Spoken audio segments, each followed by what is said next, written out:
Hi YouTube, I'm Snake with Legs, and in this video, I'm just kind of giving a brain dump because I'm not exactly there.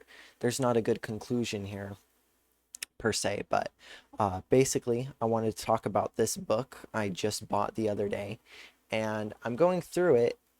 Well, basically, it's like this uh, synthesis of Jungian psychology, Kabbalah with a Q, and tarot. And as you know, I really like the tarot. I like Carl Jung and I like Kabbalah, uh, traditional Kabbalah with a K. And I'm more getting into the Kabbalah with a Q, but because they're two different systems, and I think that's an important distinction. But what I wanted to talk about specifically with this book is there's a chapter on elements and typology. So basically, in Jungian thought, there's it's where we get the Enneagram from, the personality types. There's the four functions, and then the introverted and extroverted. So 4 times 2 is 8, and that's how you get the 8 personality types. But there's intuitive type, feeling type, uh, a feeling type, and sensing type. So in this book, it basically has the author Rose Gwain. She has her own interpretation of those typologies and how they fit into the tarot with the four suits. For me, I think of swords as thinking, and water as emotion or intuition, earth as practical stuff, so like money and how we relate to like physical situations, if that makes sense. And for wands, I think of that as industriousness or passion, and what we're like our energy is going towards. So like what are we motivated to do? And obviously the actual tarot cards have a lot more in-depth uh, explanations, and that's how I understand them.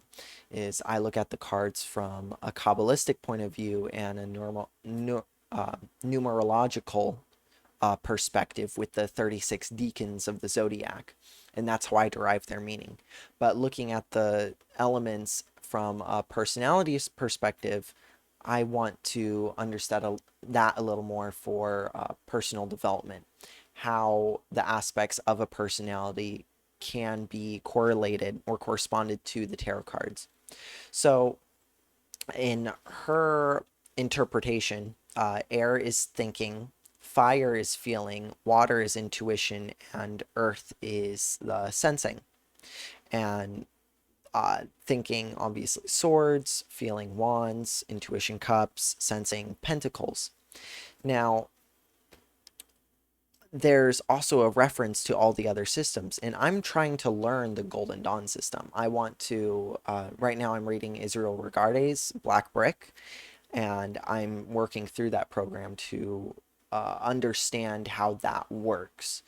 But by reading this book, so in reading this book, it says here uh, the Golden Dawn has the court cards, because the court cards are more personality and persons oriented.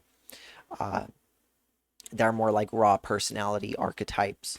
Uh, it says the Golden Dawn correlates the court cards to the primal elements and the four worlds uh, of the tree of life. So Bria, Asiya, Atziluth. So it basically says here fire as intuition, water as feeling, air as thinking, earth as sensation. So earth as sensation, air as thinking, those make sense. Fire as intuition and water as feeling, those make sense to me. But then over here, her system says air is fire is feeling and water is intuition. It's, I I don't know what to say other than I'm just trying to understand how those two can work and synthesize for myself so that I can have a workable perspective. Because so far in the Golden Dawn system and in the other uh, tarot books that I've read, it hasn't been too focused on like personality types because I don't really work with the Enneagram. I don't really look at myself through the Enneagram and from that perspective. But maybe using the Enneagram and the Jungian modes of, perception will help me understand tarot better and work with the tarot better. Uh, that's what I'm trying to do anyway. Uh, I'm not through it yet and I haven't assimilated the information, but I'm working on it and trying to make two systems work together or synthesize them. That's a lot of work and it takes a lot of thought, especially since I've been working with the tarot already and I already have my own ideas of the, certainly the lesser arcana, how those work. Uh, and there's I believe his name on YouTube is Pitiv or something.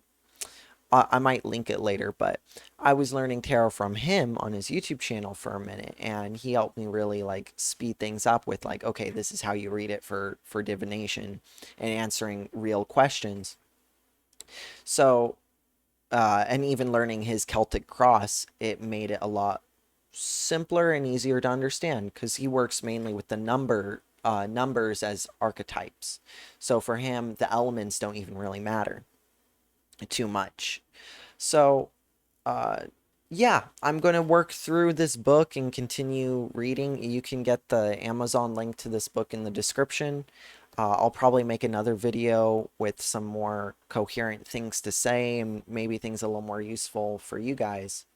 But I think it's important to put it out there that it's not all set in stone. And with a living tradition like tarot, and that's something I appreciate about Rose here in this book, is that she makes it a point to say that it's a living tradition. It's not set in stone.